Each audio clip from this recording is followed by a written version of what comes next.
Hi, Analisa Six here with the Lady of Leisure and the Sober Curator to bring you the February 2024 astrology forecast for 2025. We're here. I failed at getting a video out for January. I apologize. January was a crazy ass month in my life.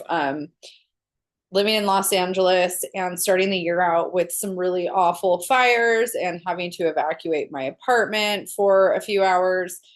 And I also had a bunch of house guests over the month. It was just really hard for me to get any kind of like grounding around recording the videos and doing them. And I could have probably made it happen, but it was just, I was very dysregulated. The astrology for the month was very dysregulated. And yeah, going into 2025, there's a lot. There's a lot coming up astrologically. We entered the year with a lot, and it's just every year I feel that way. Honestly, it's not that bizarre or weird at this point to just, I've been doing this like almost 10 years, and not the videos, but just astrology, like studying it, practicing it. And it's just life, life is crazy. There's crazy things going on in the world. We're going through a lot of really intense shifts, and I just feel like I sound like every annoying astrologer on the planet, just being, I feel like we all say the same thing all the time. So I'm just going to share what's happening in February. And if you're new here, I'm sober. I'm a mystic. I do tarot and astrology readings. I've been doing these videos for the Sober Curator since it started in 2020. I've been actively working as a professional astrologer since 2017. I do this as a labor of love. I don't get paid to do this. And so that's why I'm a little bit more lax about what time I publish the videos or whether or not I get them done every month. This is a labor of love for me. If you would like to work with me one-on-one, I do offer one-on-one sessions, which you can find my contact info in the description box. If you are appreciative of me doing these videos and you want to Venmo me a tip, that's always appreciated. My Venmo is my first and last name, Analisa Six. And yeah, I just do these because I think it's fun, it's informative, it keeps me familiar with what's going on astrologically, and I just look at the ephemeris and the handbook and the chart and just kind of go through what's happening and explain a little bit about what to expect or what this energy frequency means for you. And then I do the horoscope videos in succession for each sign, and it's important that you look at your rising sign as well. So this video is usually about an hour. And if you enjoy, make sure you hit the like and subscribe button to get notified on when I am posting videos. All right, I am going to share my screen for just where we're at right now. And I have to make sure that I get it up here because I have it for the wrong day. We're going to start with February 1st and just go into it. I believe it's the 5th today as I'm recording this. It's the 6th today. We're already almost a week into February. All right, let's go ahead and share here. So here we have today, or not today, but we have February 1st, and we're starting February 1st out with the sun in Aquarius. Happy birthday, Aquarius. It's, always Aquarius season when we start out February.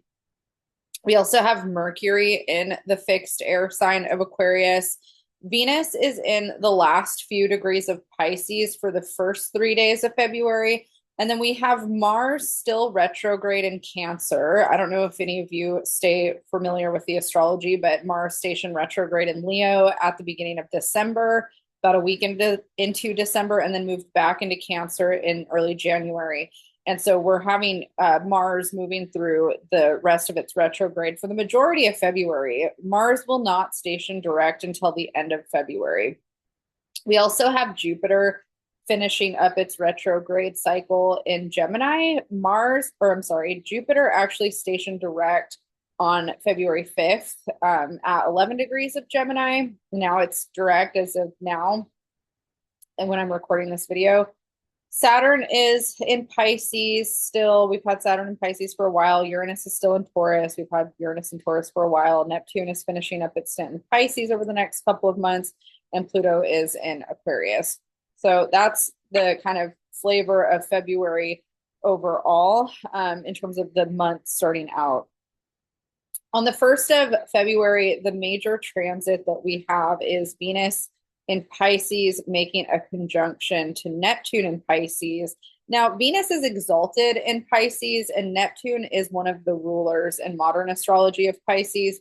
Jupiter is also a ruler of Pisces, but is in Gemini currently. But the main transit, this Venus conjunction to Neptune, is a really yummy feeling energy. Pisces is that mutable water energy that rules the 12th house, and the 12th house is our connection to our, soul energy, our spirituality. It's also got a connection to music, art, culture in a way that's very service oriented and compassionate, empathic, psychic.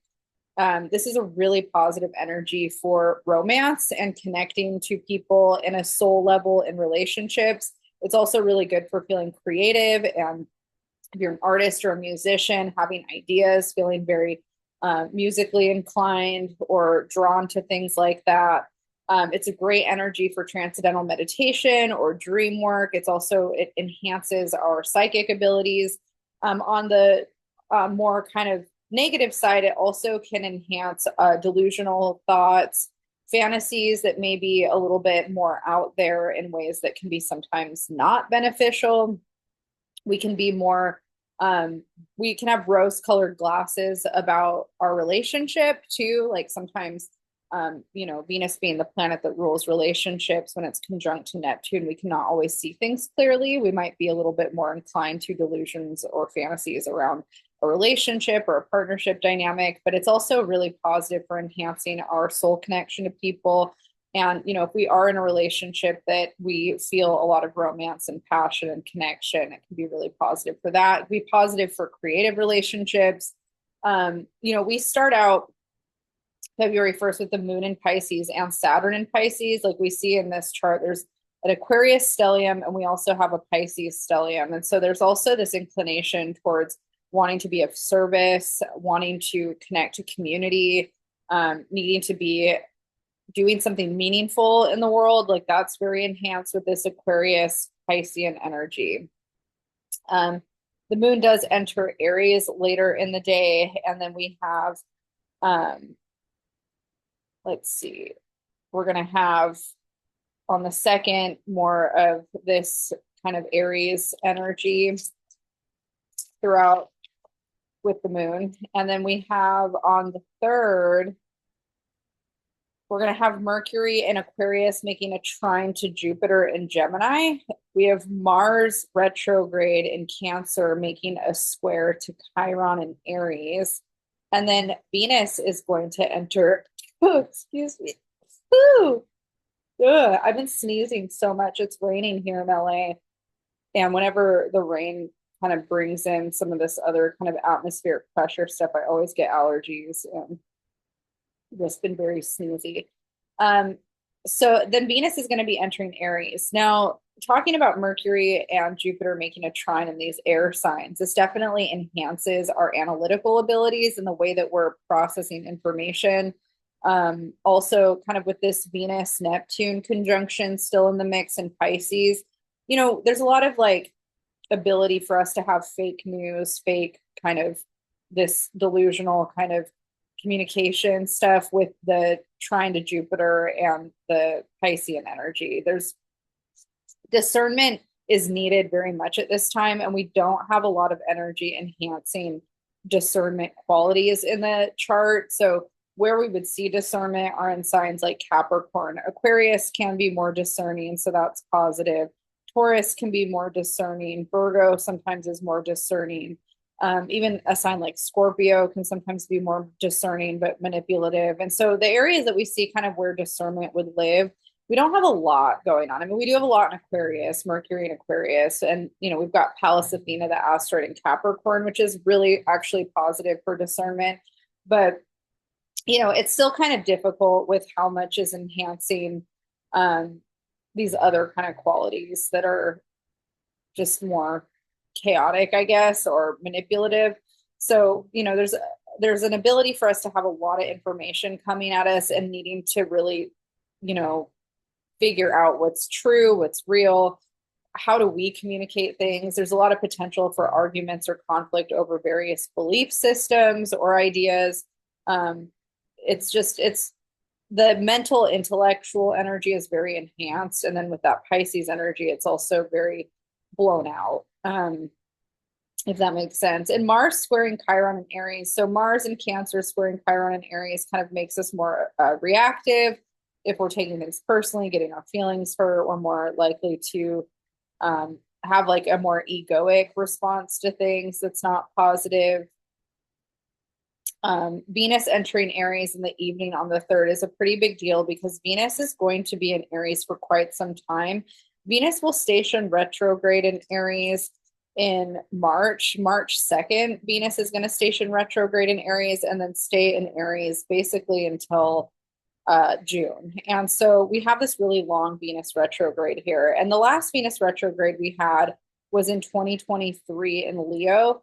So, it was a different energy, but it was still a fire energy. And Venus is in her detriment in Aries. So Venus is a ruler of Libra and Taurus. When Venus is in the opposite sign of what she rules, she's in detriment, which means that she's not really, in her home energy. And Venus in Aries, Venus in Libra, we talk about Venus as the ruler of Libra, is very much about equality, partnership, harmony, healthy conflict. How do we see both sides of a situation? How do we reach peaceful resolution? We think of the Justice card in the tarot as being kind of this very, karmic energy, balancing fate, making sure that things are fair. Now, Venus in Aries is a very different energy. Venus rules relationships, love, beauty, all of these kind of more harmonious energies. Her as a planet rules that, but Aries is the planet of autonomy and willpower. It's ruled by Mars. It's Mars is the god of war, and in Aries it's all about this like personal assertion of self. Here's what I want, here's what I'm going for, here's how I'm asserting my identity, my individuality, my autonomy. A lot of times when I'm reading for people with Venus and Aries, I am often kind of like coaching people to recognize that the value of Venus in Aries is learning how to build a really strong relationship to self-love. How do we advocate for ourselves? I think that Aries energy is really, really positive for a lot of women because we live in a culture where we are taught to be very self-sacrificing for men or for the patriarchy.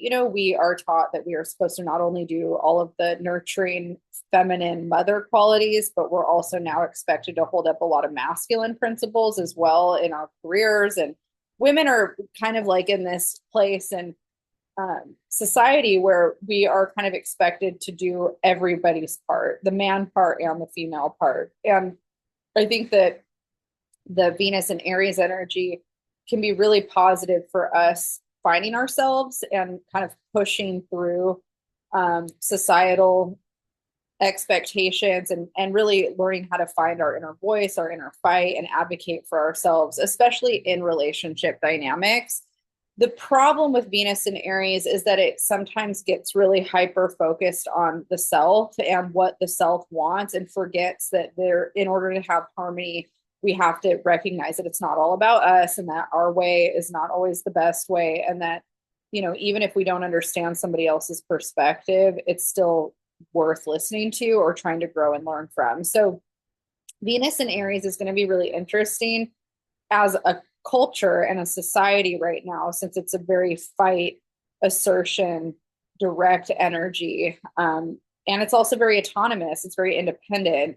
And then being in this place where we have all this Aquarian energy in February too, where, Aquarius is community and wants to advocate for, social justice or different principles or, kind of our belief systems and just the things that are kind of coming up in the culture, especially in the United States. It's a lot of fight energy. There's a lot of activist energy. And personally for me, like I'm excited about the activism side of things being pushed forward because I think that things have felt a little bit stagnant to me in the last few years. And in order for us to really advocate for the changes that we want to see in our society, it's going to take the community and individuals standing up for things that they believe in order to really see the change in the world that we want to see over the coming years. So I think Venus in Aries is going to be an opportunity for a lot of this on a collective level.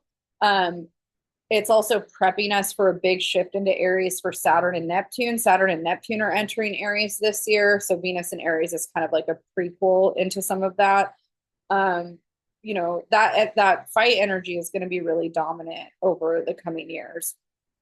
And Uranus is going to be moving out of Taurus and into Gemini. So we're going to have a lot of yang energy. This output exertion energy is going to be really dominant over the rest of the year as these things move through. And this Venus in Aries is very much setting us up for that. On an individual level, you can find out where Venus is going to be in your personal birth chart and, watch the horoscopes too when I post those, because that's also going to indicate where this Venus transit is happening for you. And it's a long transit. I mean, my entire life changed when Venus went retrograde in Leo. And, that was in 2023. And so I actually really take Venus retrogrades pretty seriously because they're a big deal. Like things in your relationship dynamics change, your relationship with yourself changes. Big things happen when Venus is retrograde, and big things happen in our relationships. So we do experience a lot of change during these periods. Let's go ahead and move on from that. So on the 4th, we're going to have Jupiter stationing direct. So I think originally I had said on the 5th because in the universal ephemeris, that's what it looked like to me. But it is on the 4th. Jupiter stations direct in Gemini. Now, Jupiter's been retrograde in Gemini since it looks like October. So around October 10th, Jupiter stationed retrograde at 21 degrees Gemini.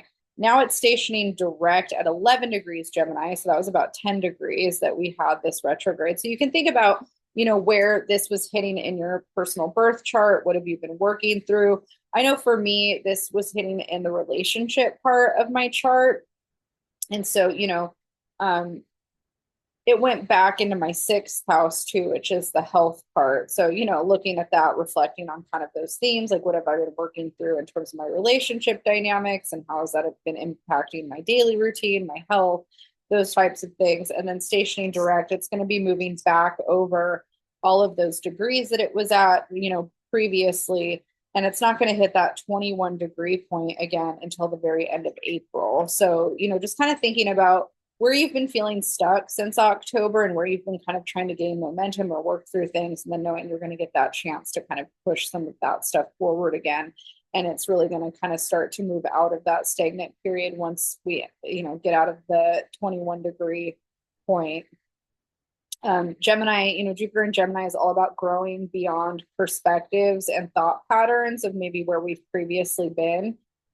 Jupiter is in detriment in Gemini. It's the ruler of Sagittarius. So it doesn't really function in Gemini the way that, it would prefer to function in Sagittarius. But I actually really like Jupiter in Gemini. I just like Jupiter. Jupiter is my ruling planet. I'm Sag rising. I have a or a Gemini descendant. And so the way that I experience Jupiter is just very expansive in terms of wherever it's hitting. It's all about growing beyond where you've been. And sometimes it's really painful. Like there's times where we don't want to grow beyond where we've been. We're comfortable with where we've been and we don't necessarily want to see change, or maybe we're forced into seeing a different perspective or viewpoint or idea than what we really want. Maybe it feels really triggering or foreign to us at the time. And then, once we have time to sit with this different idea or viewpoint, we're able to come around and say, you know what, like I'm willing to let go of what I was so desperately holding on to out of ignorance or ego or, this kind of, comfort zone. I think like the way I think about it, like is Jupiter and Sagittarius. Like Sagittarius is this quest for spiritual knowledge and wisdom and truth. And, a lot of, religions give us some kind of pathway, and if we believe in it, if we adhere to a religious belief system or some kind of dogma, it gives us something to hold on to. It's like, or even science, we could look at whatever belief system it is that we have is something for us to hold on to in an ever changing, confusing world. The human condition, we've been given this need to understand things, and it's really hard for us to accept what we don't understand or what we don't know. And so, a lot of people, if we, decide that we believe in a religion, or, for me, like astrology is kind of my religion, like watching this stuff, it gives me some kind of solace or some kind of thing to hold on to when I'm like, why is this stuff happening? And I think that, in Sagittarius, we find that kind of desire to seek that. And then in Capricorn, we get into this dogma with it where it's like we're holding on to these rules, and it's very strict and structured. And this is what I believe. And, Jupiter's not really about that. Saturn's kind of more this disciplinary structure. Jupiter really wants us to be open and malleable to these ideas growing and evolving and expanding and going, oh, well, maybe that's true in one sense, but maybe it's not true in this other sense. And I think Jupiter in Gemini is a really great opportunity, and has been over this past year, for us to recognize that like past systems, past structures, past ideas, past beliefs don't really serve us, in the long run when we are in an ever changing world or new information is presented to us. And all this Aquarian energy that's happening, we have Jupiter stationing direct at 11 degrees and making this trine to Mercury. And, it's this opportunity for us to really grow and see beyond, ourselves and see beyond kind of where we've been, as a culture or as a society for a long time. And I think that there's some of us that are very wired to be that way in our own personal astrology. We're already future focused. We're already very analytical. We already ask a lot of questions. But, not everybody's like that. Some people are told these are the rules, and some people are very comfortable and just, this is the truth. And then once you shake that, they get very triggered and upset about it. And, I think politically and, what we're seeing in our world right now, there's a lot of that happening. And, I think the thing that I like about political and social unrest is it really brings up the underbelly of society that people have been ignoring or glossing over that's problematic. It brings it to the surface and says, you might be living with rose-colored glasses, you might be in your suburban paradise, you might have been able to turn a blind eye to all of this, but this has been going on and you've been part of the exploitation of this. And now that it's being pulled up to the surface, we can't ignore it anymore and change has to happen. And for me, I feel like that can be a really positive side effect of things moving in these kind of directions that are more problematic or triggering as a society, where we're forced to look at things that are uncomfortable and grow beyond what we've been previously telling ourselves, if that makes sense. And I think Jupiter and Gemini, that's what it's been about. I think the retrograde has shown us a lot of that stuff, stationing direct. It's kind of this opportunity for us to go like, okay, we need to evolve how we've been thinking about things. So that's, I think, a big part of what we're experiencing. There's going to be some transits with the moon happening over the next couple days. And then on the 5th, I glossed over the fact that we have our first quarter moon happening at 16 degrees of Taurus. This is an opportunity for us to set intentions towards things that we want to manifest, kind of like a piggybacking off of our new moon in Aquarius. Taurus energy is all about our relationship to our physical world, material stability, money, our values around money and material stability. So this could be a positive time to set some intentions around things that we want to cultivate in the physical sense. And then the moon will enter Gemini in the evening. And moon in Gemini definitely lends itself to us overthinking and feeling more anxious. So if we are feeling a lot of anxiety or stress over the coming days, like the 5th, 6th, 7th, the moon in Gemini can kind of lend itself to that. So it's good to get physical, move your body, use your mind in positive ways, whether that's through writing, speaking, reading. If you're a tech person or into any kind of communications work, really exercising your muscles around that and kind of leaning into those things is positive for you during these transits. On Friday the 7th, we're going to have the sun making a hard aspect to Mars. So it's going to be an inconjunct, and this is hitting in the AM hours. So it's not really something that we're going to feel like the apex unless we happen to be awake. But I will say these energies can feel really restless. Like if it's hard for you to get to sleep or you wake up in the middle of the night, those types of energies wouldn't be surprising. And, in conjunct to Mars with the sun, like we might feel really a lot of frustration around things that we can't control. We might feel like, we don't know what we need right now. How do we be of service? How do we help our community? How do we stand up for what we want, we believe in? Like there's a lot of that kind of energy in the atmosphere. Venus in Aries is going to make a sextile to Pluto in Aquarius. We might be reflecting a lot on our relationship to community and social organizations.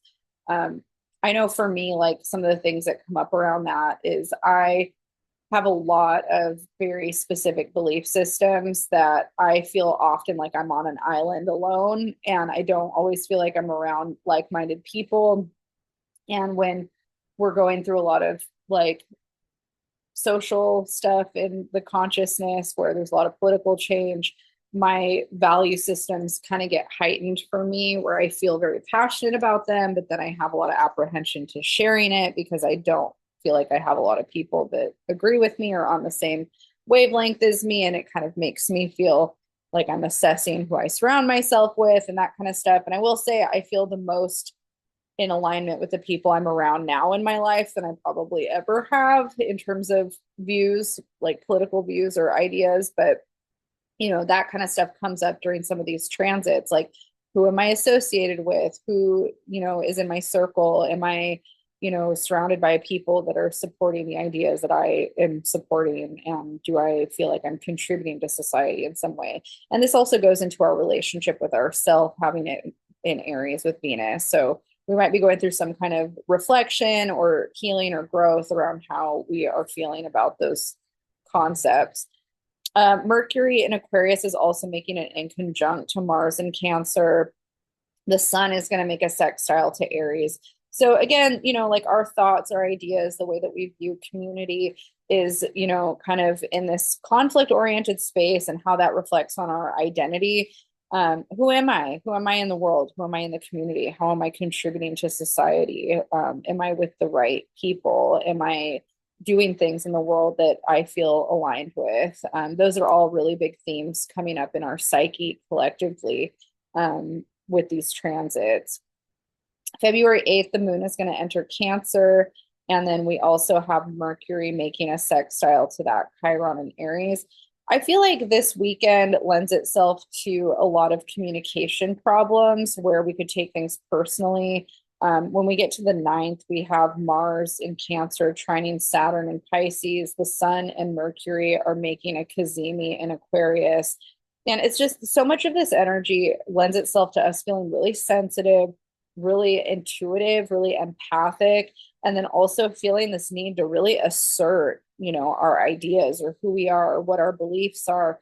And, sometimes that's really cathartic. And, we feel like this need to like overly share who we are and what we're about. And then sometimes it triggers other people. There's been times when I've shared, you know, political stuff or vegan stuff in my stories on Instagram, and I'll like trigger somebody in my life about it in a way that I wasn't even intending. And then it sparks, conversation between us, and maybe they misunderstood or misinterpreted where I was coming from. And, I don't realize that what I'm posting is going to hit that wound for that person, or vice versa. I'll have friends that post stuff that I don't agree with.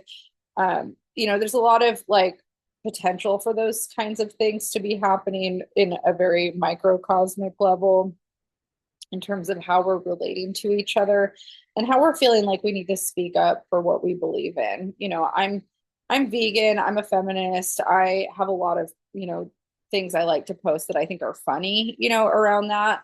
But I do take those things very seriously. And sometimes I can be really flippant with how I'm sharing that information.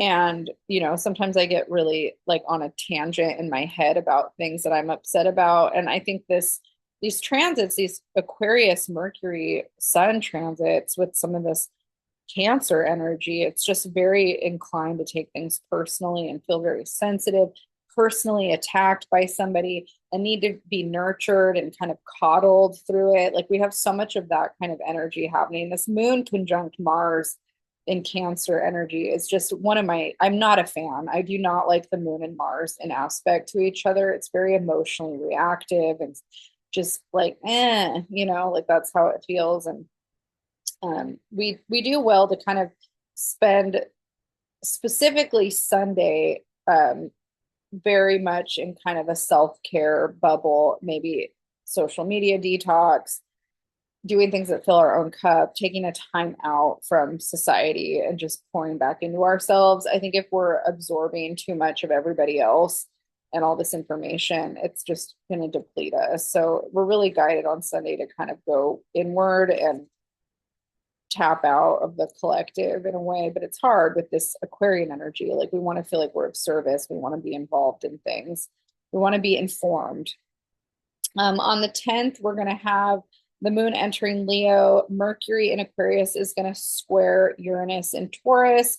Now, Mercury is, the planet of communication, and Uranus is the planet of destruction and surprises. And Mercury also rules travel, plans, contracts, all of that kind of stuff. And when Mercury is in a hard aspect to something like Saturn, Uranus, Mars, Pluto, it feels like Mercury retrograde. So we're essentially starting out February, the week of the 10th in February, with this very intense mercurial energy that feels very retrograde like we might have technology going haywire, we might have travel or communication plans altered in some way. It's a hard energy. We might have communication conflict. We could feel very ungrounded.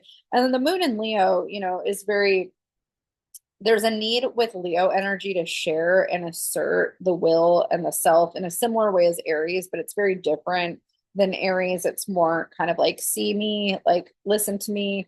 And there's a need for this external validation, and I could see with some of the transits with the moon, this not really going so smoothly, and us having to kind of learn how to have better ways of sharing our needs or kind of what we're trying to get met. It'll be interesting for a lot of people how that conflict kind of pans out. And then the sun on the 11th is doing the same square to Uranus, so Mercury and the sun are squaring this Uranus and Taurus. And again, these conflicts that come up for us are opportunities for us to break out of previous viewpoints and see different perspectives. And so, in Leo too, we're going to run into ourselves. We're going to run into the wherever you go, there you are kind of construct. And this is an opportunity for you to kind of see beyond that and break out of that a bit. We're also ingressing towards the full moon. So if, we kind of think about, we've got these hard energies towards Uranus that are kind of causing us to crack open and feel maybe a little bit erratic and stressed out about what's happening. The full moon, we're ingressing towards this full moon energy that's really going to feel intense. And it's in Leo. So at 24 degrees of Leo, this full moon is hitting on the 12th. And so that happens. Let's look at the exact time. We have at 5:53 a.m. on the 12th for Pacific Standard Time. It's going to be 8:53 a.m. for Eastern Time. And, Leo's opposite Aquarius. We've got all this Aquarius energy in the sky. I think Mercury is going to be a part of this full moon in a big way. And, Mercury opposite the moon. It's an opportunity for us to really think about what we need in terms of who we are. It's very Leo, like, how do I give myself the love and the passion and the joy and the creativity that I myself need, while also seeing kind of how that contributes to society, the collective, the community.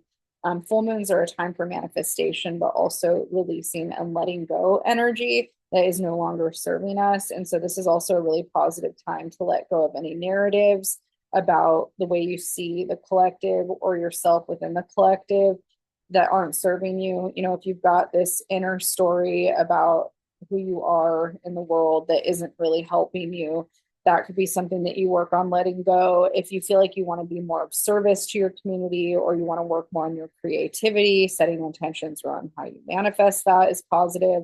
We also have a square to Uranus with this transit and a square to, no, that's not a square there, is it? No, it is. There's a square to Juno and Scorpio. So we've got this grand square happening between these energies, and grand squares are said to feel very pressurized. It feels like we're, under a lot of pressure and tension. And, there could be a lot of creative tension. There could be tension within relationship dynamics, communication dynamics. In this chart, this is hitting in the ninth and third house. But, you'd want to see where it's hitting in your own personal birth chart, kind of see where this is impacting you the most. Yeah, so we're going to be in that soup. It's going to be intense. The 13th, we're still kind of just in the cosmic soup of the full moon, but the moon is in Virgo. So this is where we might feel a little bit more like we're, detail oriented. Maybe there was a plan that we decided to make on the full moon, and now we're kind of like in the process of wanting to execute that plan. That's a very Virgo energy. On the 14th, Friday the 14th, which is Valentine's Day, Mercury is going to enter Pisces. Now, Mercury is not considered to be in its strongest place in Pisces. It's also in detriment. So we do have a lot of energies in detriment. Jupiter in Gemini, Venus in Aries, and now Mercury in Pisces. And so, it's a lot of energy that's in its opposite. Now, the detriment energy, while it's said to be challenging and difficult, it's still, there's an opportunity for integration of polarity. So I think that, Mercury in Pisces, even though it can be kind of blown out and ungrounded, it's an opportunity for us to, really get in touch with our intuition, our psychic abilities. It's a really positive energy for art and creativity. And if you're a musician, like this can be a really positive energy for music, that kind of stuff. So that can be something that is supported in that way. Mercury is going to be in Pisces for the rest of February. Then on the next day, we have on the 15th, the moon entering Libra. The moon's going to be in Libra through the weekend. I personally really like the moon in Libra for intellectual pursuits, reading, studying, connecting with, things that kind of give our minds something to munch on. I always feel like that is a really positive way to spend moon in Libra energy. On the 17th, the moon is going to enter Scorpio. We don't really have any major transits outside of that. The moon is considered to be in its fall in Scorpio, and we can definitely feel more sensitive and more like we need to kind of have some downtime and be a little bit more cut off from others. So we might start out Monday feeling like it's a Monday and feeling like we're not really, the vibe might not be like ready to jump into the work week. We might feel like we just want some downtime. On the 18th, we're going to have the sun entering Pisces. And this is a little bit early. The sun usually moves into signs like around the 20th, but this month it looks like it's going to enter a little bit early, which I think is maybe more normal for February since it's a shorter month. But it's Pisces season, mutable water energy. So we're leaving that Aquarian energy and we're very much in this Pisces bubble now. And, we've got Mercury in Pisces here. And so, very different vibe. Again, this is a positive time for, getting into our spiritual centers, our emotions. It's, mutable water that's connected to our psychic abilities. Transcendental meditation and dream work is very supported. Poetry, art, music, all of this gets enhanced when we have a lot of Piscean energy. Happy birthday, Pisces, too, February Pisces. On the 19th, we just have our moon in Scorpio, no major transits here. On the 20th, we're going to have a last quarter moon at 2 degrees of Sagittarius. Last quarter moons are a great opportunity for us to release and let go of energy. Sagittarius rules belief systems and values in long distance travel. It's also a very positive time for us to work on thinking about evolving when it comes to belief systems and values. On the 20th, we're also going to have Mercury in Pisces making a square to Jupiter in Gemini. So again, these square energies, when Mercury is making this tension, it can lend itself to feeling very Mercury retrograde. Plans can get interrupted. Communication dynamics can be hard. Our intuition can be enhanced in a way that also is confusing for us with this kind of energy because we have Mercury in its detriment and Jupiter in its detriment, and they're both squaring. So that can, feel very anxiety inducing or discombobulating in some way. So there's definitely some tension there. Um, Friday, we're going to have the moon in Sagittarius. So, we might feel more of this wanderlust energy. We might feel inclined to want to travel or pursue some kind of adventure, that kind of thing. On the 22nd, the moon is going to enter Capricorn, where it's in its detriment.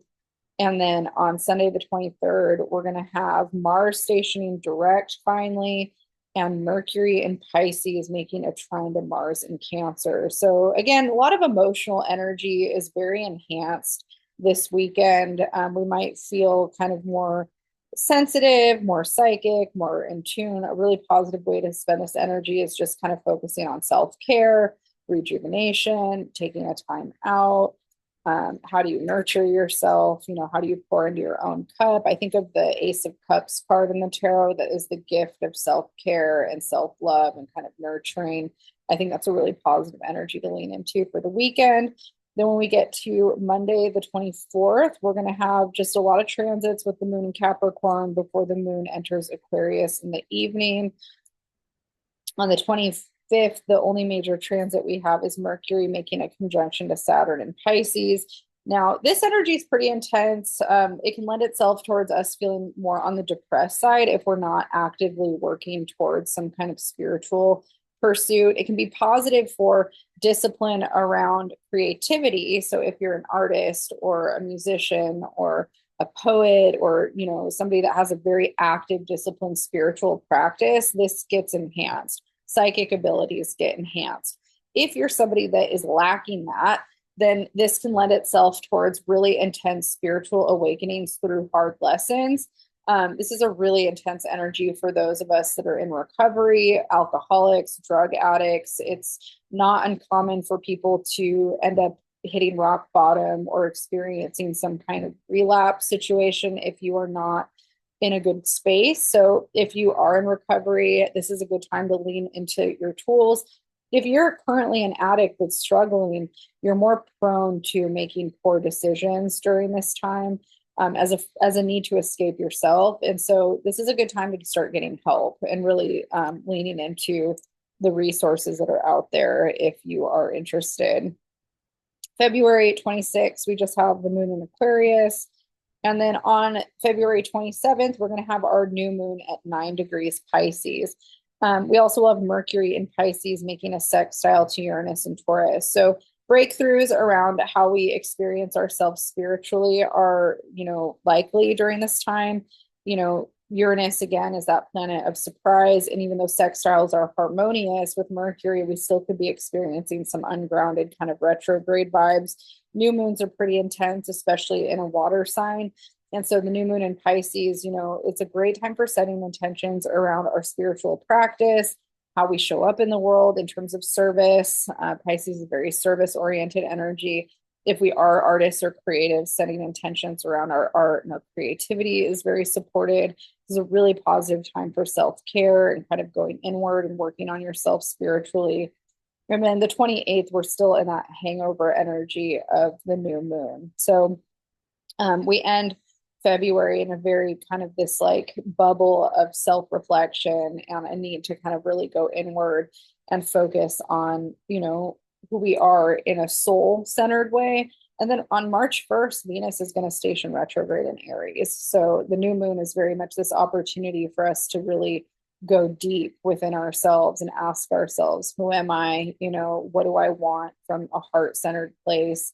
What drives me kind of towards this holistic spiritual, experience in a way that feels authentic to me. And if we're not doing that work actively, we could end up in a position where we feel a lot more depressed or emotional. Pisces is okay with crying. Pisces is an energy that is very okay with expressing emotion and getting in touch with, emotions in a very active way. And so if crying is something that you have a negative relationship with, or you're uncomfortable with it, or, you know, your emotions are kind of foreign to you, you're going to be kind of pushed in that direction. So instead of resisting it, find ways to embrace it and get in touch with it. All right, I'm going to leave you guys there. That is our month of February. It's pretty up and down. I think that there's a lot of opportunity for growth around belief systems, values, showing up in your community, and being open minded towards different perspectives. I think we're all being guided towards trying to see new ideas and new perspectives that maybe in the past we would have been really triggered by. We're still going to get triggered by it, but this is an opportunity for us to start growing beyond where we've been as an individual and as a society, and finding some kind of through line of how we can be of service in our communities. And that's going to be a lot better than allowing this cosmic energy and the change that's inevitable that we can't control bog you down and push you into a depressive cycle. There's no point in stressing out about what we can't control. The only thing we can really do is figure out where we can make changes in our own lives and also hopefully in our communities, and just get really active and being a part of the solutions and not necessarily just being on soapboxes complaining about the problems, because that doesn't really serve anything or anyone. All right, I will see you all next month, and hopefully I'll have some of the horoscope videos done for you guys today. I'm hoping to get them all done by the weekend. Good luck.